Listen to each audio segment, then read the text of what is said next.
অনেকগুলো স্যাম্পলের উপরে ফেলবো, অনেকগুলো সেম স্যাম্পলের উপরে সেম কন্ডিশনে ফেলবো। তার মানে এখানে যে কোটিং আছে, মিউট করো, তোমাদের তোমাদের কারো থেকে সাউন্ড আসছে, সবাই মিউট করো। আমরা এখানে যে কোটিংটা দিয়েছি, এখানে টেনসাইল লোড পড়েছে, এখানেও টেনসাইল লোড পড়েছে। টেনসাইল লোড কোন জায়গায় বেশি পড়েছে, এই বড় ফর্মার এখানে না ছোট ফর্মার এখানে? ছোটটার ক্ষেত্রে বেশি। ছোটরে বেশি পড়েছে, অনেক বেশি বেন্ড এখানে হয়েছে। তা প্রথমে সব থেকে বড় ফর্মার উপরে এটাকে বেন্ড করানো হয়, তারপর এখান থেকে দেখা হয় যে কোটিং এর উপরে কোনো রকম ক্র্যাক ডেভেলপ করেছে কিনা। যদি না করে থাকে তাহলে নেক্সট যে ছোট ফর্মার, এটা হচ্ছে সব থেকে ছোট ফর্মার, এর পরেই সব থেকে ছোটটাতে যাওয়া হবে না, নেক্সট ছোট ডায়ামিটারের যে ফরম্যাটটা আছে তার উপরে বেন্ড করা হয়। তাহলে অন্য আরেকটা কোটিং নিয়ে, অন্য আরেকটা মানে সেম কোটিং নিয়ে, সেম প্যারামিটারে ডেভেলপ করে অন্য একটা কোটিং নিয়ে, তারপরে দেখা হয় যে সেইটাতে বেন্ড করেছে কিনা। যদি না করা হয়, সাকসেসিভলি আস্তে আস্তে ছোটোর দিকে যাওয়া হয়। তার মানে আমি কি করছি, যে এই জায়গাটাকে টেনসাইল লোডটাকে বেশি দিচ্ছি, যত ছোট দেওয়া হচ্ছে মানে টেনসাইল লোডটাকে বেশি দেওয়া হচ্ছে। আমি দেখলাম যে এই টেনসাইল লোডে এটা কোনো ক্র্যাক করেনি, তাহলে আরেকটু বেশি দেওয়ার জন্য আরেকটা ছোট ফর্মার এখানে নেওয়া হলো, সেখানে দেখলাম ক্র্যাক করেনি, আরো আরো একটু টেনসাইল লোড দেওয়ার জন্য আরো একটু ছোট ফর্মার নেওয়া হলো, সেখানেও বেন্ড করিনি, ক্র্যাক করিনি। এইভাবে আস্তে আস্তে ছোট ফর্মার দিকে যেতে যেতে একসময় বেন্ড করে যায়। হতে পারে ঠিক আছে সব থেকে ছোট ফর্মার দিয়ে বেন্ড করলো। তা এই যে ফর্মারটা আছে তাহলে কত, এটা ডায়ামিটার আমরা জানি। এই এই এই ফর্মারটা ক্যালিব্রেটেড, পূর্ব থেকে ক্যালিব্রেটেড, মানে এই ফর্মারতে যে কোটিংটা বেন্ডিং করার ফলে ওখানে ক্র্যাক করে, সেই কোটিং এর টেনসাইল স্ট্রেন্থ কত সেটা এই ফর্মার কে ক্যালিব্রেশন করে রাখা হয়েছে। তখন আমরা বলে দিতে পারি এই ফর্মাতে সেটা ক্র্যাক করেছে, অতএব তার কোটিংটা টেনসাইল স্ট্রেন্থ এত মেগাপাস্কেল। এইভাবে আমরা আস্তে আস্তে যাব।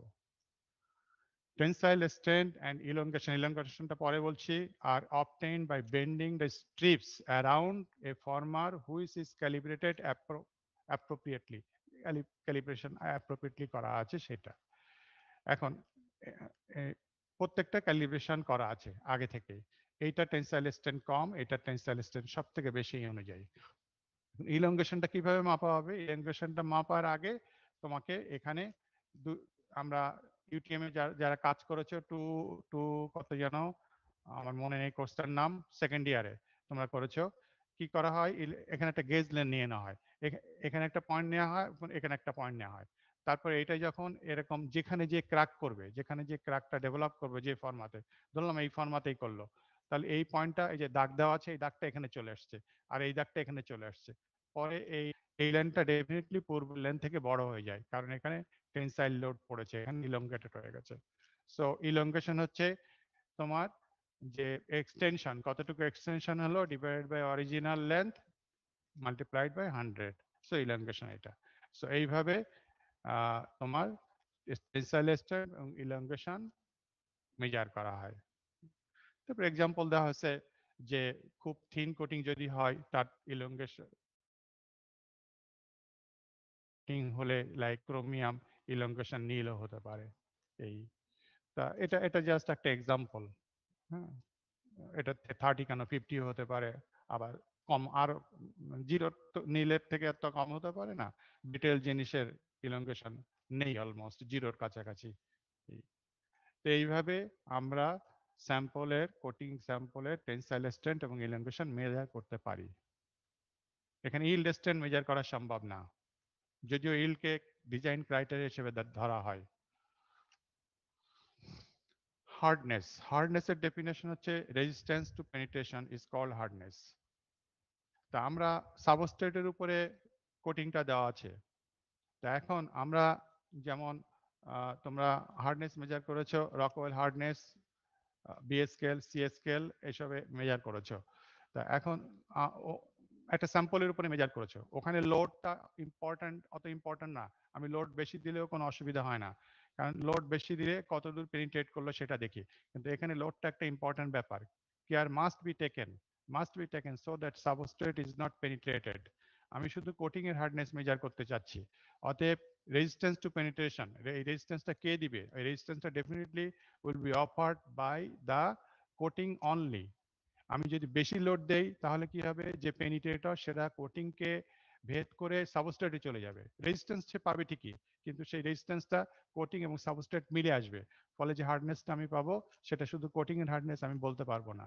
সেই জন্য তোমাকে এনশিওর করতে হবে যেন পেনিট্রেটরটা সাবস্ট্রেট পর্যন্ত না যায়, care must be taken so that substrate is not penetrated, substrate পর্যন্ত যাবে না। তার জন্য কি করতে হয়, আমরা ওই রকওয়েল বি বা রকওয়েল সি এ যে অনেক লোড, অত লোড নিতে পারি না, আমাদেরকে খুব কম লোড নিতে হয়, এবং সেই জন্য হার্ডনেস মেজারমেন্ট করা হয় নুপ মাইক্রো হার্ডনেস মেথড, অথবা ভিএইচএন বলা হয়, ভিএইচএন, ভিকার হার্ডনেস নাম্বার। সেখানে লোড 100 গ্রামের থেকেও কম দেওয়া হয়, এটা 20 গ্রামও দেওয়া হয়, 25 গ্রামও দেওয়া হয়। ওটা দেখা হয় যে কোটিং কত দূর মানে কোটিং এর থিকনেস কত, কোটিং এর হার্ডনেস করে দিতে হয়।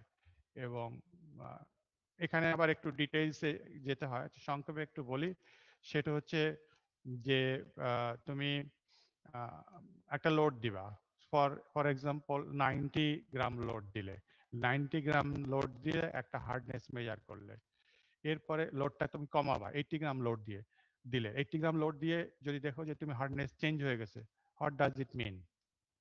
কেউ কি বলতে পারবে? কোটিং এর হার্ডনেস তো একই রকম আমি 90 গ্রাম লোড দিলাম, 90 গ্রাম লোড দিয়ে যে হার্ডনেস পেলাম, 80 গ্রাম লোড দিয়ে দেখলাম যে হার্ডনেস চেঞ্জ হয়ে গেছে, কমে গেছে বা বেড়ে গেছে, এর মানেটা কি? এর মানেটা কিছু বলতে 90 পারো? গ্রামে আমরা সাবস্ট্রেট পর্যন্ত পেনিট্রেট করে গিয়েছিলাম। Right, right, right. হ্যাঁ, 80 গ্রামে চেঞ্জ হয়ে যাচ্ছে, মানে এখনো হয়তো সাবস্ট্রেট পেনিট্রেট করেছে, কিন্তু 90 গ্রামে যতটুকু গিয়েছিল এখনো অতটুকু যায়নি।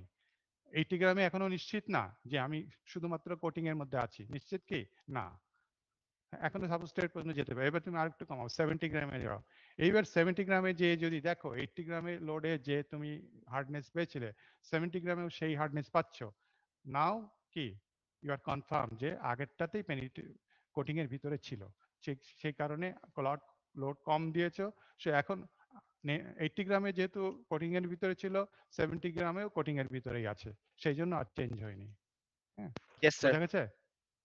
সো তোমাকে তোমাকে লোড চেঞ্জ করে প্রথমে কিছু গেস করতে হবে, তারপরে লোড চেঞ্জ করে করে কনফার্ম হতে হবে যে কোন জায়গায় তুমি শুধুমাত্র কোটিং এর ভিতরে আছো। পরপর দুইটা কনস্ট্যান্ট হার্ডনেস যখন পাবা, তখন তুমি বুঝলে যে তুমি এখন কোটিং এর ভিতরে আছো। সো ভেরি লাইট লোড নিতে হয়। No hardness measurement or VHN, Vickers hardness measurement. Adhesion মানে হচ্ছে কোটিংটা সাবস্ট্রেটের গায়ে কেমন ভাবে লেগে আছে, constantly all through the surface সুন্দরভাবে লেগে আছে, নাকি কোনো জায়গায় একটু গ্যাপ হয়ে আছে, দ্যাট ইজ ওর ভিতরে এয়ার ইন্টারাপ্ট হয়ে আছে, এরকম কিছু। দ্য অ্যাডহেশন পুয়ার, এটা ডেফিনেশনটা একটু ডিফিকাল্ট টু ডিফাইন, এবং most test are comparative in measurement, মানে কোন ইউনিটে আমরা বলতে পারি না অ্যাডেশনটা কেমন, শুধু দুই ধরনের কোটিং থাকলে আমরা বলতে পারি কোন ধরনের কোটিং এর অ্যাডেশনটা বেটার, কোন ধরনের কোটিং এর অ্যাডেশনটা ইনফেরিয়র, সেটা বলতে পারি। সো কম্পারেটিভ টেস্ট, এটা কিভাবে করা হয়? Bending illustration test may be use. আমরা এর আগে যে বেন্ডিং যেটা দেখলাম টেনসাইল টেস্টের জন্য, সেই বেন্ডিং টেস্ট এর জন্য এটা করতে পারি। আহ, সেটা কেমন, যে আমার সেই ফরমার আছে, এই যে ফরমার আছে, ফরমারের উপরে আমি এখানে বেন্ড করলাম, সরি, এখানে আমি বেন্ড করলাম 180 ডিগ্রিতে বেন্ড করলাম। তা এই জায়গাটায় আমি খেয়াল করব, এই জায়গাটায় যদি অ্যাডিশন, এই জায়গা বা এর আশেপাশেও টেনসাইল লোড যেখানে পড়ছে, এই জায়গায় যদি অ্যাডিশন না হয়ে থাকতো, যে কোটিংটা কেমন ছিল, কোটিংটা এরকম একটু গ্যাপ হয়ে আবার লেগেছিল, আবার এরকম একটু গ্যাপ, এরকম যাচ্ছিল কোটিংটা, এই যে মাঝে মাঝে একটু গ্যাপ ছিল, এবং এই জায়গাটা যদি আমি এই জায়গায় পড়ে, এরকম একটা রেঞ্জে পড়ে, এরকম একটা রেঞ্জে পড়ে যেখানে টেনসাইল লোড পড়েছে, তখন এই যে গ্যাপ জায়গাগুলো, এখানে কি হবে, এখানে শুধুমাত্র ক্রাক হবে না, এখানে ক্রাক ক্রাক যেমন হবে, এখানে ক্রাক যেমন, এখানে যেমন ক্রাক হবে,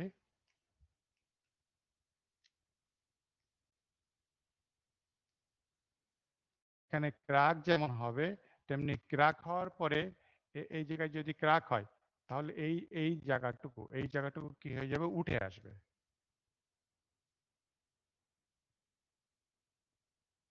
একটু বড় করে বলি যে এরকম একটা গ্যাপ ছিল এবং এই গ্যাপটা এখানে পড়েছে, ফলে এখানে যদি আমার টেনসাইল লোড পড়ে এই জায়গাটা, যদি এখানে এই জায়গাটা পড়ে তাহলে এখানে গ্যাপ থাকার কারণে শুধু এখানে ক্র্যাক হবে না, ক্র্যাক হওয়ার পরে এই জায়গাটুকু কি হয়ে যাবে, তাহলে এই জায়গাটুকু সহজে উঠে আসবে।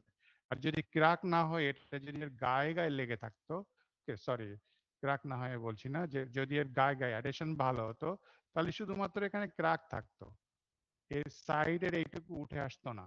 আর অ্যাডেশন খারাপ হওয়ার কারণে ক্র্যাক হবে এবং এই জায়গাটুকু সহজে উঠে আসবে দুই পাশ থেকে। বোঝা গেছে? Yes sir. স্যার এটাই হচ্ছে বেন্ডিং ইলংগেশন টেস্ট। এখানে একটা সীমাবদ্ধতা আছে যে ঠিক আছে এখানে আমার অ্যাডেশন যে এখানে পুরো রয়েছে সেটা আমি দেখলাম, কিন্তু এখানে পুরো রয়েছে সেটা তো আমি দেখতে পারলাম না। হ্যাঁ, তার জন্য আবার একটা টেস্ট আছে। হ্যাঁ, তুমি যার উপরে কোটিং ফেলেছো সেটা এরকম ভাবে রেখে দাও। আমি ধরে নিলাম বিভিন্ন জায়গায় এই একটা, বিভিন্ন জায়গায় এই আবার ওদিকে ভালো আছে। এবার যদি তুমি হ্যামার দিয়ে পিটাতে থাকো, হ্যামার দিয়ে এইসব জায়গায় পিটাতে থাকো, সব জায়গায় পুরো সারফেস ভেবে, তাহলে এখানে যখন পেটাচ্ছে তখন কি হয়ে যাচ্ছে, এই জায়গাটা এই উঁচু থাকার কারণে ভেঙে যে এই জায়গাটা উঠে আসছে, পিলিং অফ। তোমাদের কর্ষণে পড়া হয়েছিল পিলিং অফ।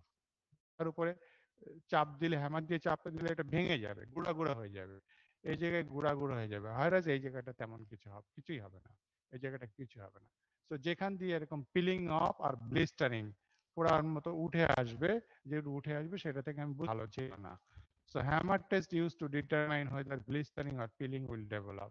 এই পিলিং আর ব্লিস্টারিং যদি হয় তাহলে আমরা বুঝতে পারবো ওখানে অ্যাডেশন ভালো ছিল না। তো এইভাবে আমরা অ্যাডেশন মেজার করি। ইন্টারনাল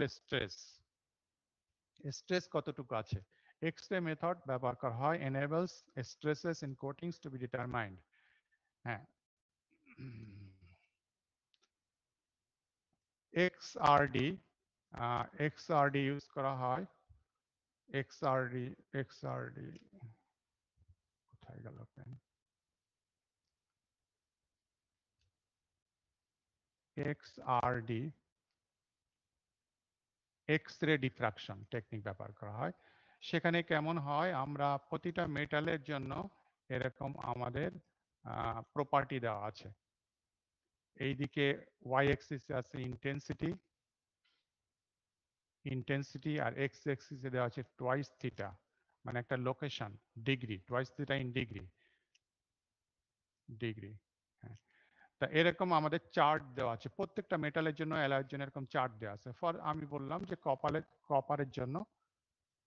কপারের জন্য আমার চার্ট হচ্ছে এরকম, কপারের জন্য চার্ট হচ্ছে এরকম, এই যে এই একটা লাইন আসবে, এটা হচ্ছে ম্যাক্সিমাম ইন্টেন্সিটির একটা লাইন পিক, তারপরে এভাবে যেতে থাকবে, তারপরে আরেকটা নট ম্যাক্সিমাম, সেকেন্ড হাইয়েস্ট হতে পারে, তারপরে একটা ছোট, আবার একটা বড়, এরকম অ্যাট ভেরিয়াস টোয়াইস থিটা অ্যাঙ্গেলে আমরা এরকম কপারের জন্য এরকম পিক পাবো। তা আমরা কোনো একটা স্যাম্পলের উপরে কপারের কোটিং ফেলেছি, ওর ভিতরে কতটুকু স্ট্রেস আছে আমরা জানতে চাই। তার যদি স্ট্রেস, ম্যাক্রো স্ট্রেস যদি থাকে, বড় বেশি ধরনের স্ট্রেস থাকে মেজর রেঞ্জে, তাহলে আমরা কি পাবো, আমার এই এক্স-রে ডিফ্রাকশন, এক্স-রে বিম ওই স্যাম্পলের উপরে ফেলা হয়, ফেলা হলে তাহলে কপার থেকে ওই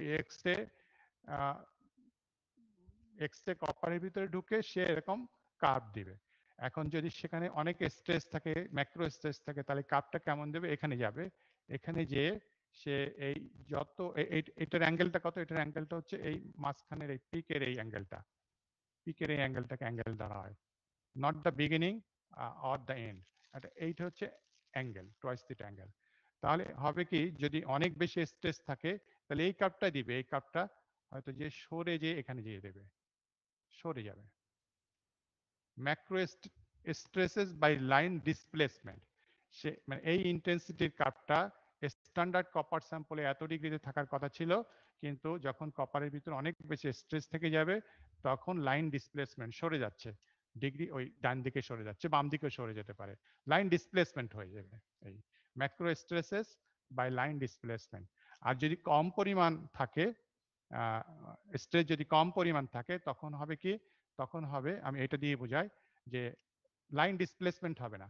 এখনো কপারের কাপটা এখানেই থাকবে, কপারের কাপটা এখানেই থাকবে, শুধু কি হবে, এটাকে বলে লাইন ব্রডেনিং। এতটা গ্যাপ আছে শুরু এবং শেষের ভিতরে, ওই আরো বড় হয়ে যাবে। তার মানে কেমন হবে, এরকম হয়ে যে এরকম আসবে। সো এই দুটোর মাঝখানের অ্যাঙ্গেল একই। সো আগের এক্সাক্ট অ্যাঙ্গেল যেখানে ছিল, এখনকার এক্সাক্ট অ্যাঙ্গেলও ঠিক একই জায়গায় আছে। শুধু কি হয়েছে, শুরু আর শেষের ভিতরে পার্থক্য যতটুকু ছিল, এখন শুরু আর শেষের ভিতরে পার্থক্যটা বেড়ে গেছে। সো লাইন ব্রডেনিং হয়ে গেছে। সো ম্যাক্রো স্ট্রেস যদি বেশি স্ট্রেস থাকে, তাহলে কি হবে, তোমার লাইনটা ডিসপ্লেসমেন্ট হয়ে যাবে, লাইন ডিসপ্লেসমেন্ট। আর যদি মাইক্রো স্ট্রেস কম স্ট্রেস থাকে, লাইন ডিসপ্লেসমেন্ট হবে না, টু থিটা একই জায়গায় থাকবে, কিন্তু ব্রডিং হয়ে যাবে, শুরু আর শেষটার ভিতরে গ্যাপটা বেড়ে যাবে। তার থেকে আমরা বুঝতে পারি কতটুকু স্ট্রেস আছে। আর হুবহু মিলে গেলে আমরা বলবো স্ট্রেস ফ্রি। এইভাবে আমরা স্ট্রেস বের করতে পারি। Next is brightness. ব্রাইটনেস আমরা জানি যে কি পরিমাণ লাইট সারফেস থেকে রিফ্লেক্ট করে আসছে, সেটা উপরে আমরা ভিত্তি করে আমরা ব্রাইটনেস কত, কোটিংটার ব্রাইটনেস কত, সেটা আমরা বলে থাকি। তা এখন ব্রাইটনেস আরেকটা জিনিসের উপর ডিপেন্ড করে, সেটা হচ্ছে যে শুধু কোটিংটা ব্রাইট হলেই আমাকে সারফেসটা ব্রাইট দেখাবে না, আরেকটা কন্ডিশন। কি কন্ডিশন সেটা কার মনে আছে বলো? সারফেস স্মুথ আরেকটা হতে হবে। কন্ডিশন আছে, রাইট, সারফেস স্মুথ হতে হবে, রিফ্লেকশন করে অন্যদিকে চলে যাবে, তখন ব্রাইট কোটিংকেও আমরা ব্রাইট দেখতে পাবো না, কম ব্রাইট দেখতে পারবো। So surface appearance, a photocell is used to measure the intensity of reflected light. So surface এর উপরে লাইট ফেলা হয়, লাইট কতটুকু রিফ্লেক্ট হয়ে আসছে, সেই রিফ্লেক্টেড লাইটের ইন্টেন্সিটিটা মেজার করা হয় একটা ফটোসেল দিয়ে। তো ওই ফটোসেল থেকে আমরা কি পরিমাণ লাইট রিসিভ করলো ফটোসেলটা, সেখান থেকে আমরা বলে দেই তার ব্রাইটনেসটা কত। বাট উইথ স্মুথনেস, স্মুথনেসের সাথে রিলেটেড, স্মুথ হতে হবে। আর স্মুথনেসটাই রাফনেসের উল্টাটা, রেসিপ্রোকাল অফ রাফনেস। আর রাফনেসের ডেফিনেশনটা কি, আমরা একটা রাফনেসের ডেফিনেশন বলতে যে আমরা রাফনেস একটা টার্ম ইউজ করি, রাফনেস ফ্যাক্টর, যেটাকে বলা হয় true surface area by apparent surface area. এটা সম্ভবত আমি করেশনে পড়িয়েছিলাম যে একটা surface true apparent surface area হচ্ছে লেন্থ গুণ উইথ, আর ট্রু সারফেস হচ্ছে রিয়েল সারফেস এরিয়া।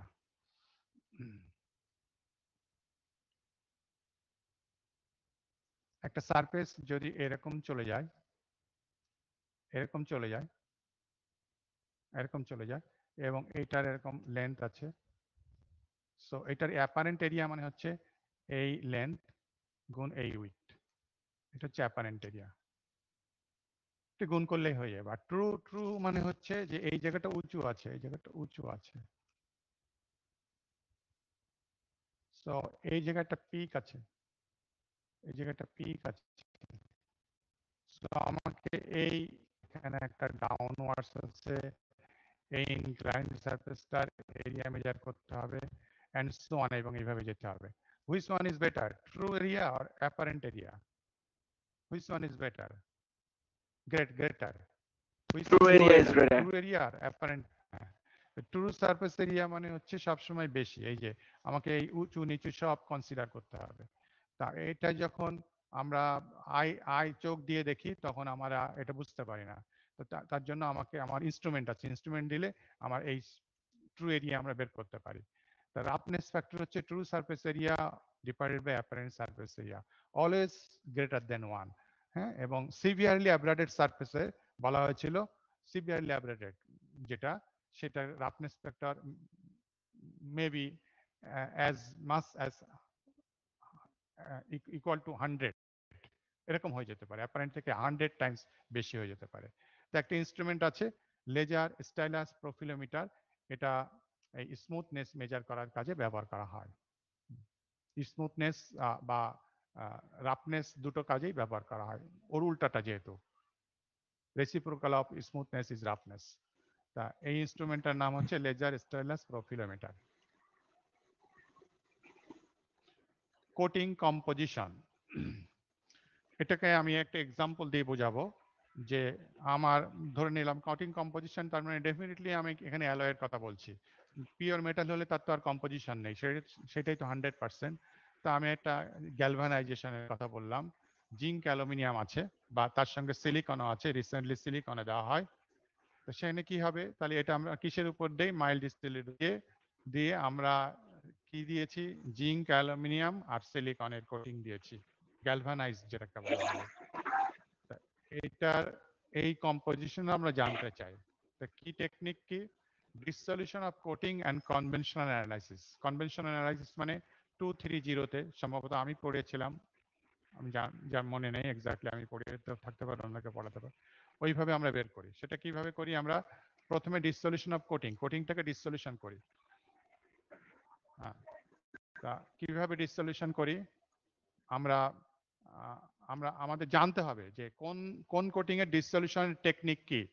যেমন এএসটিএম বলে দেওয়া আছে, এএসটিএম এ বলে দেওয়া আছে যে যদি আমাদের গ্যালভানাইজেশনের কোটিং অ্যানালাইসিস করতে হয়, তাহলে তোমার একটা কন্টেইনার নিতে হবে যাতে 1:1 HCl সলিউশন নিতে হয়, মানে 50% পানি 50% HCl সলিউশন। সেই সলিউশনে নেওয়া হলো, এর ভিতরে যদি আমি সেই স্যাম্পলটাকে ডুবাই, যে স্যাম্পলের গায়ে কোটিং আছে, মিউট করো, মাইক মিউট করো, তোমরা সবাই মাইক মিউট করো।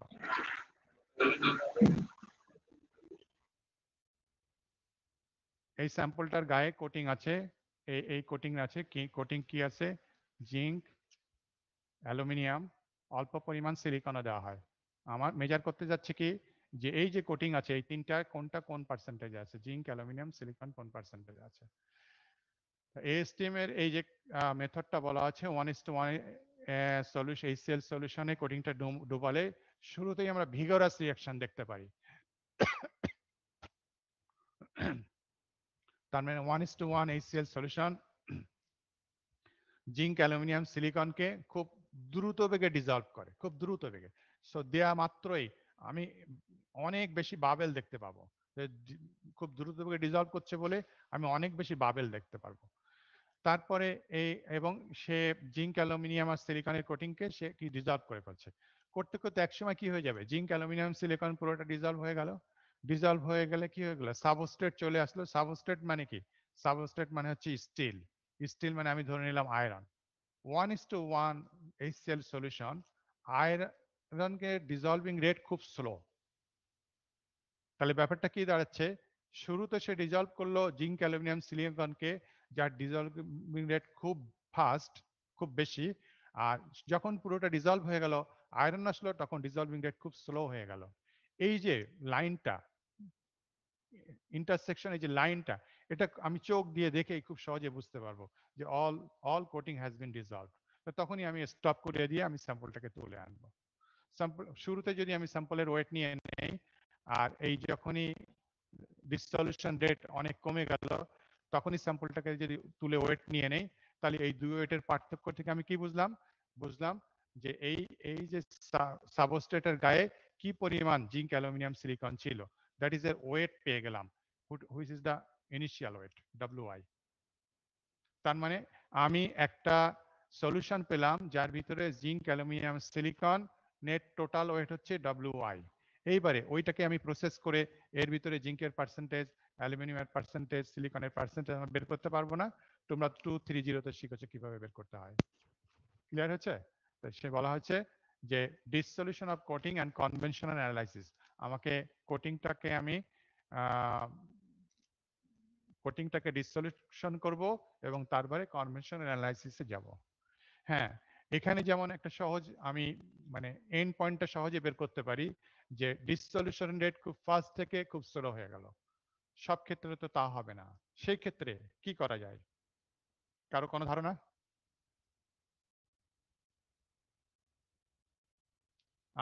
আমি কোটিংকেও যে রেটে ডিজলভ করছে অলমোস্ট সিমিলার রেটে সাবস্ট্রেটকেও ডিজলভ করে ফেলছে। সেই ক্ষেত্রে আমি কি করব? বোঝা গেছে? জি স্যার, এমন কোন রিএজেন্ট এই সলিউশনের মধ্যে দেওয়া যেতে পারে সাবস্ট্রেট ডিজলভ হওয়া শুরু হওয়ার সাথে সাথে সলিউশনে নোটেবল কেমিক্যাল চেঞ্জ হয়ে যায় এবং সেক্ষেত্রে সলিউশনের কালার বা অন্য কিছু র্যাপিডলি চেঞ্জ হয়ে যায়, এরকম দেওয়া যেতে পারে। অন্য কিছু? এটা খুব একটা অ্যাকুরেট মেথড হবে না। সেক্ষেত্রে তোমার ওই যে সাবস্ট্রেট থেকে কিছু ডিজলভ হয়ে যাবে, কালার চেঞ্জ হয়ে গেলেও সাবস্ট্রেট থেকে কিছু ডিজলভ হয়ে চলে আসবে। অন্য কোনো মেথড? অন্য কেউ? এটা হচ্ছে এভাবে করা হয় যে আমি আমি সলিউশনে দিব, কিন্তু যথেষ্ট পরিমাণ কোটিং থাকা অবস্থায় আমি ওটাকে তুলে আনবো। আমার পুরো কোটিংটা ডিজলভ করতে হবে নটিং এর ভিতরে, একদম সাবস্ট্রেটের গায়ে কোটিং এর যে কম্পোজিশন, একদম আউটসাইডেও একই কম্পোজিশন। আমি যে সলিউশন ওই কোটিংটাকে ডিজলভ করে সেই সলিউশনের ভিতরে দেব এবং যথেষ্ট পরিমাণ কোটিং থাকা অবস্থায় আমি তুলে আনবো। তাহলে শুরুতে যদি আমি ওয়েট নিয়ে নেই আর পরে যদি ওয়েট নিয়ে নেই, তাহলে এই দুই ওয়েটের পার্থক্যটা হচ্ছে কি পরিমাণ কোটিং ওই সলিউশনে ডিজলভ হয়ে গেল, এবং আমি নিশ্চিত সাবস্ট্রেটের চিজ ওখানে যায়নি। এখন আমি সাবস্ট্রেটের গায়ে কোটিং দেখতে পাচ্ছি। ক্লিয়ার হয়েছে? জি স্যার। এবং তারপরে ওইটাই হচ্ছে ডব্লিউআই। তারপরে ওইটাকে অ্যানালাইসিস করে আমি ইন্ডিভিজুয়াল এলিমেন্টগুলো বের করে ফেললাম। তো এইটা হচ্ছে জি স্যার। একটা। আর একটা হচ্ছে এনার্জি ডিসপারসিভ এক্স-রে। এটাতে কিছুটা ইরর চলে আসে। এটা একটা মডার্ন টেকনিক, কিন্তু অত বেশি অ্যাকুরেট না। রিসার্চ পারপাজে কোনো কাজে ইউজ করা হয়। এটা হচ্ছে এক্সআরডি, একটু আগে যে বললাম এক্সআরডির সাথে এটা একটা সাপ্লিমেন্টারি সাপোর্ট থাকে, ওই মেশিনেই থাকে। সেটা হয় কি, সাপ্লিমেন্টারি একটা সাপোর্ট থাকে। সেটা কি, এক্সআরডি যেমন আমি পিক দেখিয়েছিলাম,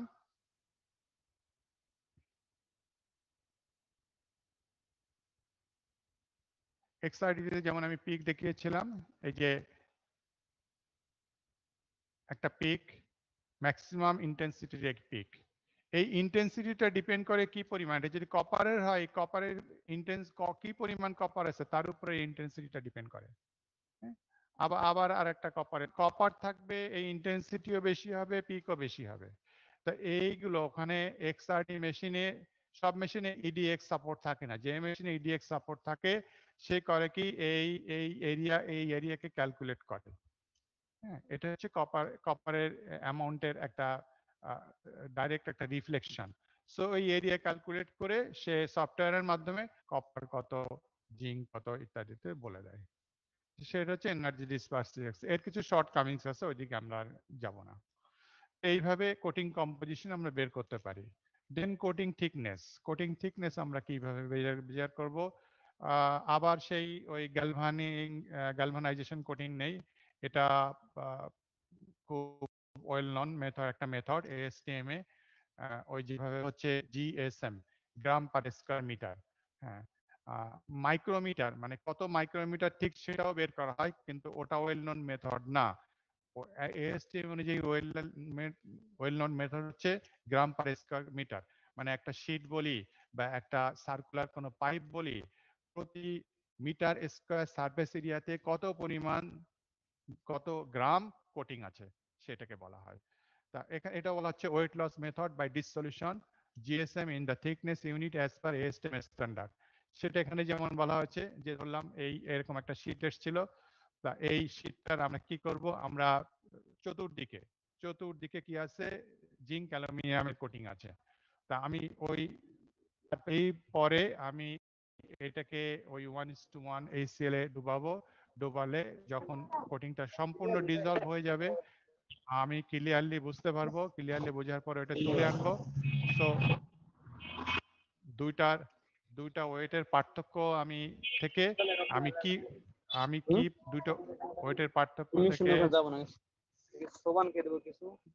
তোমাদের মাইক গুলো অফ থাকে না কেন আমি বুঝি না। প্রত্যেকে মাইক অফ করে রাখো।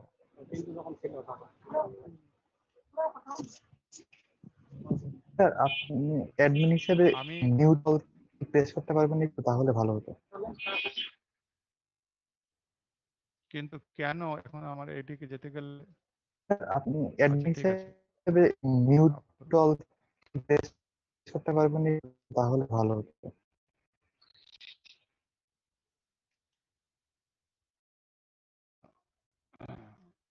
আমি যখন এর ভিতর থেকে তুলে আনছি তখন পুরোটা ডিজলভ হয়ে গেছে।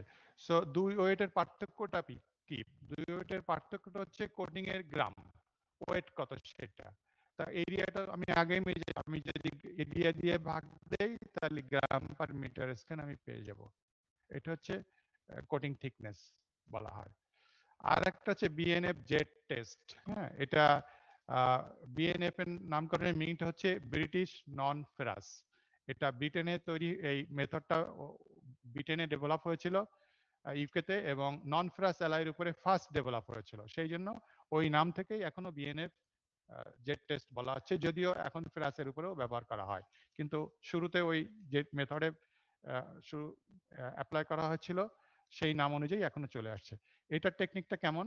এটার টেকনিকটা হচ্ছে যে আমার ধরে নিলাম যে এই হচ্ছে আমার সাবস্ট্রেটের উপরে কোটিং সারফেসটা এরকম, ধরলাম হচ্ছে সাবস্ট্রেটটা হচ্ছে এই, সাবস্ট্রেট সারফেসটা হচ্ছে এই, আর কোটিং থিকনেসটা হচ্ছে এতটুকু। একটা নাম নিজেই আমি দিলাম, কপারের কোটিং দিলাম। সো কতটুকু কপার আছে সেটা আমি মেজার করতে চাই। তা আমার বলে দেওয়া আছে কপার কোটিং এর জন্য সলিউশন কি হবে। সলিউশন মানে ওই সলিউশনটা কপারকে ডিজলভ করতে থাকবে।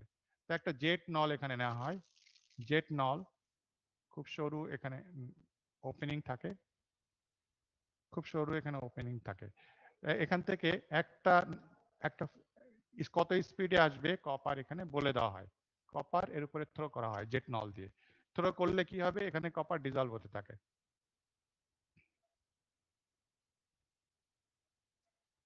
কপার ডিজলভ হতে থাকে।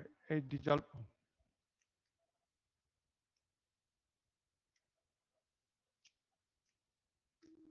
কপার ডিজলভ হচ্ছে, এখান থেকে ডিজলভ হচ্ছে, তারপর আরেকটু ডিজলভ হচ্ছে, তারপর আরেকটু, যেই এইটা ডিজলভ হয়ে যাবে তখন কি হয়ে যাবে, সাবস্ট্রেটকে হিট করছে সেই। এই সলিউশনটা শুধু কপারকে ডিজলভ করবে, যেই সাবস্ট্রেটকে হিট করছে এটা অটো মেকানিজমে থাকে, অন্য কিছুকে যখন হিট করবে তখন সে একটা অ্যালার্ম দিবে, তখন সে একটা অ্যালার্ম দিবে। সো এখান থেকে এই এই কপারটা ডিজলভ হতে যে সময়টা লাগলো অ্যালার্ম থেকে, ওই মেশিনে ওই অ্যালার্ম থেকে সেই টাইমটা মেজার করে নেবে, টাইমটা টি পাওয়া গেল। আর কি আছে, ক্যালিব্রেশন চার্ট। ক্যালিব্রেশন চার্ট আছে। ক্যালিব্রেশনটা কার জন্য? কপারের জন্য ক্যালিব্রেশন চার্ট। এখানে সলিউশনের কথা বলে, এই সলিউশনটা কি হতে হবে, কোন স্পিডে যাবে সেই স্পিডটাও বলে দেওয়া আছে। এভরিথিং ইজ নন, স্পিডটাও known. So speed known, solution known, আর এটা কপারের চার্ট। কপারের চার্ট, এদিকে আছে টাইম দেওয়া আছে, টাইম টাইম, আর এইদিকে এরকম কার্ভ আছে, এরকম কার্ভ আছে, আর এদিকে হচ্ছে thickness.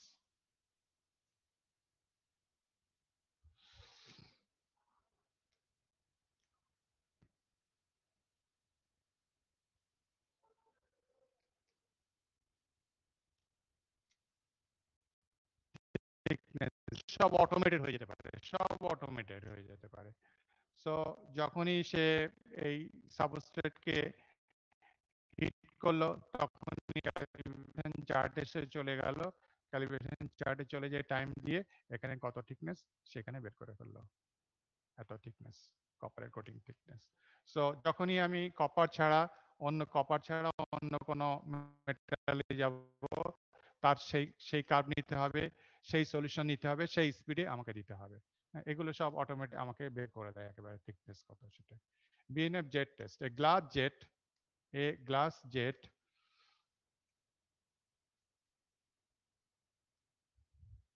a glass jet through which the acid solution passes to impinge on the coating surface at a standard rate. স্পিডটা বলে দেওয়া আছে। Time to penetrate the coating and expose the substrate is measured. এটা measured হয়ে যায়। Solution and calibration cards are available for most metals. হ্যাঁ, available আছে আমাদের অধিকাংশ মেটালের জন্য। সেখান থেকে আমরা কোটিং থিকনেস মেজার করতে পারি।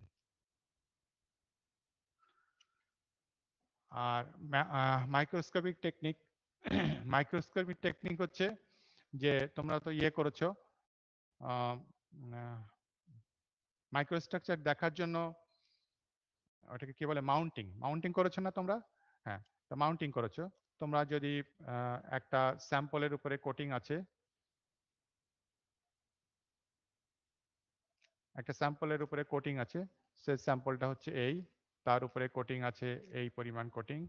এখন এইটাকে যদি তুমি মাউন্টিং করে নাও, এইটুকু হচ্ছে কোটিং থিকনেস, এটাকে যদি তুমি মাউন্টিং করে নাও, তো মাউন্টিং করে যখন এই সারফেসটা পলিশ চলে গেল, এগুলো সাবস্ট্রেট, আর এটা হচ্ছে কোটিং। যখন আর এদিকে আছে Bakelite powder.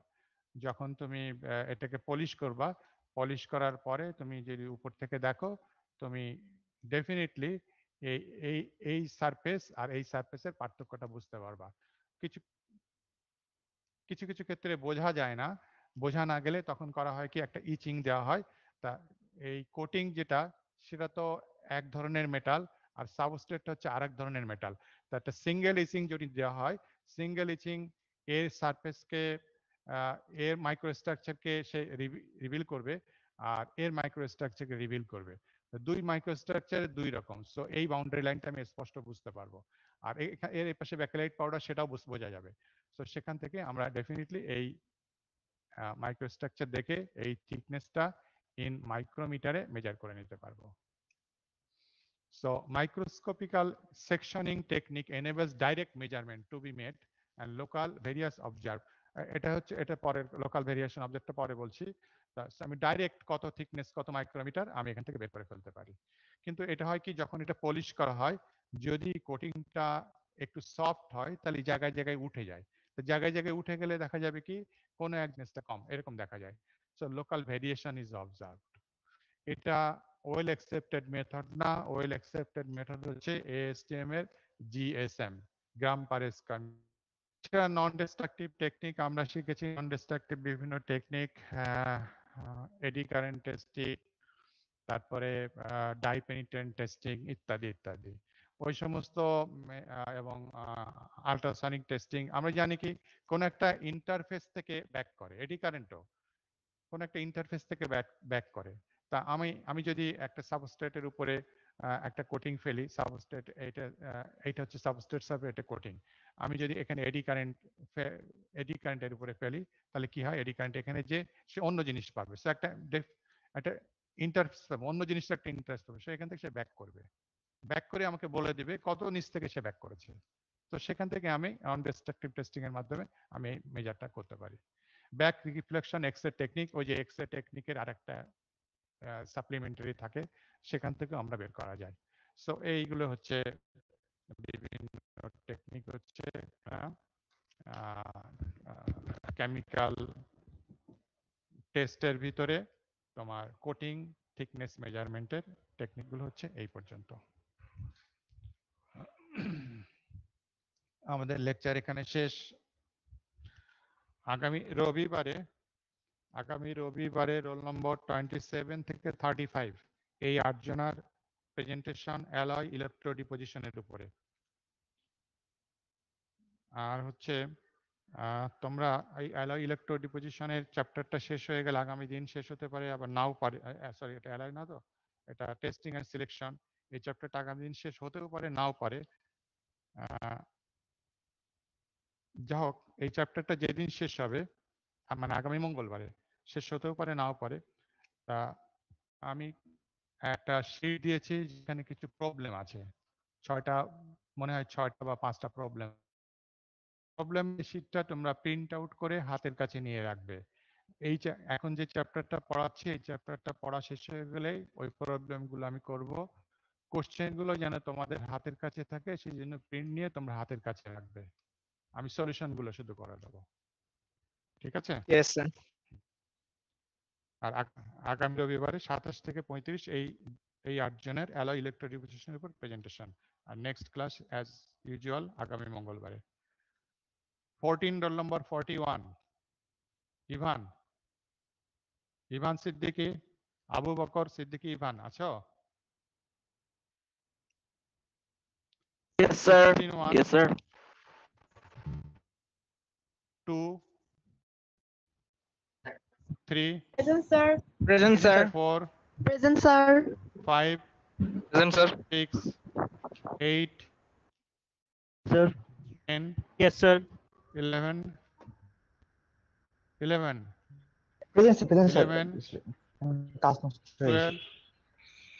12 Afif Ahmed Julkarnain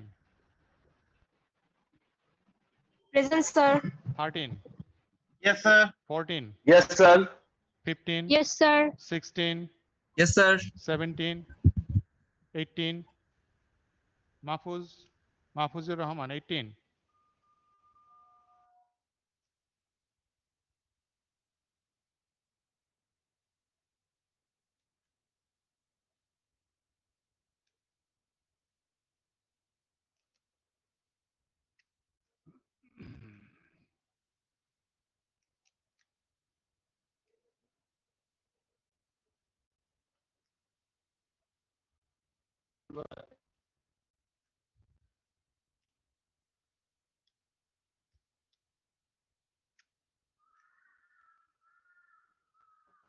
19 Yes, sir. 19 Sir. আছো Sir, yes. অঙ্কন Yes, sir. 20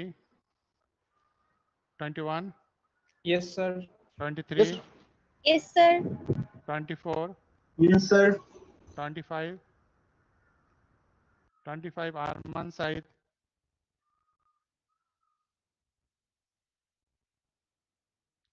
27 Yes, sir. 28 Johir Rahan Yes, sir. 29 30 Yes, sir. হ্যাঁ 28 দিয়েছি Yes, sir. 31 32 33 sir. Abdul Wasif 34 Sirajul Munira Yes, sir. 35 Present, sir. 38 Yes, sir. 39 37 ডাকেন নাই। 36 ও ডাকেন। আচ্ছা 36 Present, 37 sir. okay Yes, 38 sir. Present, sir. 38 Yes, sir. 39 Yes, sir. 40 Yes, sir. 41 Yes, sir. 42 Present, sir. 44 Yes, sir. 44 তুমি জি কালকে sir, absent কালকে ছিলে। নেটের সমস্যা ছিল sir. Yes, sir. Yes, sir. 45 Yes, sir. 45 46 Present, sir. 47 48 48 Present, sir. Yes, sir. absent Sir. 50 okay thank you very much sir 14 by ব্যাচের 41 দেখা হবে 14 41 তো শুনলাম কোথায় ছিলে তুমি স্যার তখন আমার নেট ইভান? একটু স্যার ডিস্টার্ব ছিল স্যার নেট একটু প্রবলেম ছিল রোল নম্বর 12 রোল নম্বর 12 আছো আর হচ্ছে রোল নম্বর 18 আছো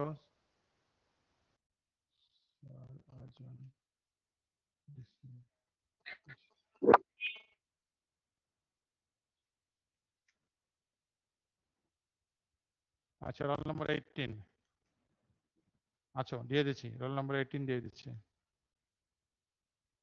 অ্যাপস 48 দিয়ে দেওয়া হয়েছে না 48 অ্যাবসেন্ট 48 কই কানেকশন প্রবলেম আচ্ছা তুমি কে বলছো তুমি কে বলছো সাজিদুল তুমি 28 বলছো আচ্ছা দিয়ে দিলাম 48 ঠিক আছে ওকে থ্যাংক ইউ ভালো থেকো সবাই